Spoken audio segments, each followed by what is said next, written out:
with alleged gang ties are no longer in the United States. The Trump administration deporting them to El Salvador to their mega prison becomes as an Obama-appointed judge temporarily blocking the president from invoking a wartime act for deportations. They told him to turn the plane around. Trump didn't. Fox News legal analyst Greg Jarrett joins us now. Greg, pretty traumatic stuff. Yeah, it really is. And I think the judge here, James Boasberg, has made several errors. First of all, he issued a temporary restraining order without so much as a hearing or allowing the Trump administration to utter a word. Second of all, the plaintiffs being held were in Texas. This is a Washington, D.C. judge. He doesn't have jurisdiction.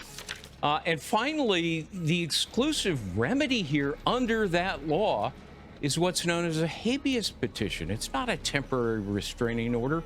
Bozeman seems unbothered by that, and then he exceeds his authority, ordering planes returned to the U.S. while they were in air. Yeah, I mean, he has no authority for that. Once a plane leaves U.S. soil and is outside U.S. airspace, no judge has authority for that. So I think this is judicial activism. There's too much of that. Judges in the lower courts and the federal district courts allow their personal animus and political views to dictate their decisions and not the law.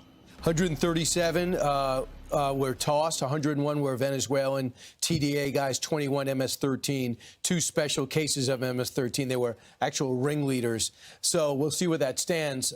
The Trump administration fired right back. Boasberg said, one of the things he says is, make sure my order is complied with immediately. And both our president and El Salvador's president kind of mocked the judge. We'll see where this goes. Now, let's talk about the Khalil situation.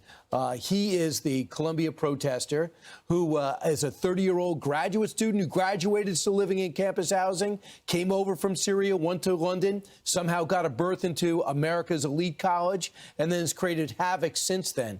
Now, he's being held in Louisiana at an ICE facility, and his lawyers are working hard to get back into communication with him and give him his green card status and let him stay. Where does this stand? Well, being a green card holder does make you a lawful resident, but that's not a right. That is a conditional privilege. And one of the conditions is you may not support or endorse terrorist activities or a terrorist organization. And the evidence is that Khalil was doing just that. There's another law that says if the Secretary of State deems someone such as Khalil acting against America's national security interests, he can be evicted without a hearing. And that's what Marco Rubio said. So the law stands squarely behind the deportation of Khalil. But of course, once again, it's being tied up in court. Do they need to show that he had some type of contact with Hamas? No, you don't. The law says endorsing or supporting a terrorist organization or terrorist activities. And apparently the evidence gathered by our government is that, he was passing out flyers, photos of Hamas glorifying the hideous massacre on October 7, 2023.